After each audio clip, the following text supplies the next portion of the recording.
Sebelum melanjutkan, jangan lupa subscribe dulu, terima kasih. Bab 106 Anakku, jadi kau sudah tahu cara membalas dendam. Shen Jianchuan. Setelah dia mulai mengenang berbagai hal, dia tahu bahwa ibu telah mengenakan cincin ini.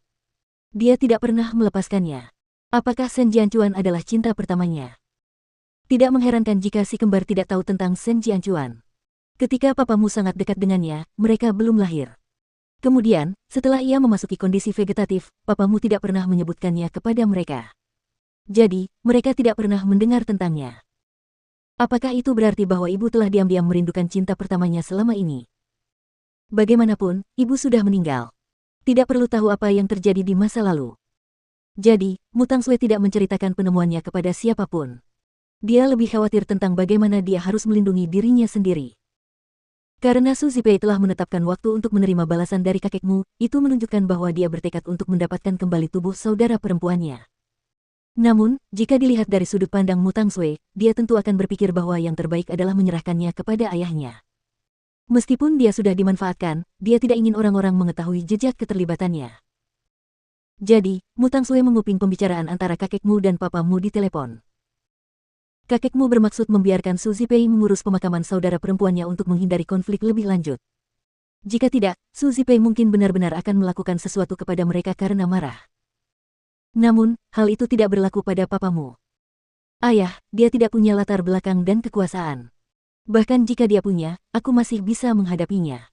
Ayah tidak boleh selalu menyerah setiap kali grupmu menghadapi krisis. Itu akan menjadi aib bagi kita semua. Kakekmu setuju dengannya, tetapi dia punya perasaan bahwa tidaklah bijaksana untuk mencari masalah dengan Su Zipei dan Mu Qixi sekarang. Ia juga tidak menyangka bahwa papamu sudah mengkremasi mamamu secara diam-diam. Dalam waktu singkat, mamamu telah berubah menjadi abu. Tepat pukul 6, Su Zipei menelepon kakekmu, tetapi kakekmu tergagap dan tidak dapat berbicara sepatah kata pun. Su Zipei mengerti mengapa dan berkata, sepertinya kamu ingin menyatakan perang denganku, bukan? Zipei, aku sudah mencoba. Tapi bajingan itu sudah mengkremasinya, jawab kakekmu. Su Zipei meledak dan berteriak, brengsek. Sampah. Aku tidak akan berhenti begitu saja. Dia menutup telepon dan menangis karena marah. Mu Qixi duduk di sampingnya. Aku mendengarnya, Bibi. Dia jelas bersalah. Aku yakin itu. Kematian ibumu bukanlah sebuah kecelakaan. Tidak ada bukti yang tersisa, kata Mu Qixi. Dia tampak lebih tenang daripada Su Zipei. Qixi, kamu.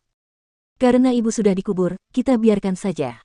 Tapi aku ingin bajingan itu membayar harga atas kesalahannya. Dia selalu khawatir akan kehilangan otoritasnya atas grupmu dan kekuasaan akan jatuh ke tangan saudaranya. Sekarang, mari kita buat mimpi buruknya menjadi kenyataan. Bagaimana? Tanya Su Zipei. Dia sepenuhnya setuju dengan sarannya. Bibi, apakah kamu lupa saham yang kamu miliki? Kita bisa menggunakan ini untuk membentuk aliansi dengan salah satu pamanku, kata Mu Qixi. Setelah Mu Qixi memutuskan, dia menelepon Seng Xiao. Lagi pula, dia tidak tahu banyak tentang bisnis. Seng Xiao tertawa setelah mendengar pikirannya. Dia berkata, anakku, jadi kamu sudah tahu cara membalas dendam. Xiao Xiao, apakah itu mungkin? Tentu saja.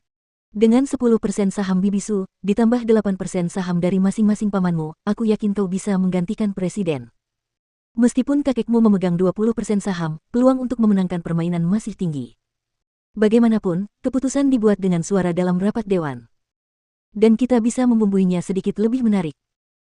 Seng Xiao yakin bahwa mereka dapat dengan mudah membentuk aliansi dengan saudara-saudaramu lainnya karena mereka telah lama mengincar otoritas manajemen perusahaan papamu. Dan kemudian, mereka dapat membocorkan beberapa berita ke media tentang penyebab kematian mamamu sehingga media akan menerbitkan artikel dan membuat orang-orang curiga terhadap kasus tersebut.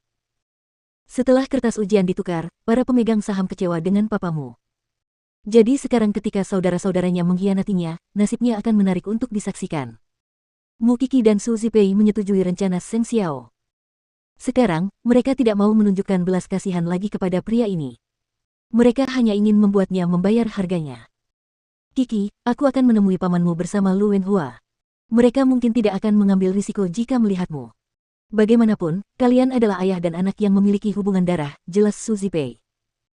Anda harus mengurus media dengan Tuan Muda Seng. Dia punya koneksi dan Anda punya bahasa yang tepat untuk membuat ceritanya lebih menarik. Mungkin, polisi akan memikirkan kembali kasusnya dan memutuskan untuk berusaha menyelidikinya. Mu Qi mengangguk dan berkata, Bibi, rencananya sempurna. Su Zipei tersenyum dan menepuk kepala Mu Qi. Dia menghela napas dan berkata, kamu sama sekali tidak miripmu. Aku sudah bukan salah satu dari mereka, ingat. Mu Qi tidak tahu apa sebenarnya yang dikatakan Su Zipei karena Seng Xiao masih mencari tahu. Setelah rapat di Huangyao, Seng Xiao dan orang-orangnya keluar dari ruang rapat. Kemudian, Jing Yun menghampirinya. Tuan muda, sudah selesai. Seng Xiao mengeluarkan kantong plastik dari sakunya dan memberikannya kepada Jing Yun. Dia memerintahkan, lakukan tes DNA dengan ini. Ini. Lakukan saja apa yang aku perintahkan.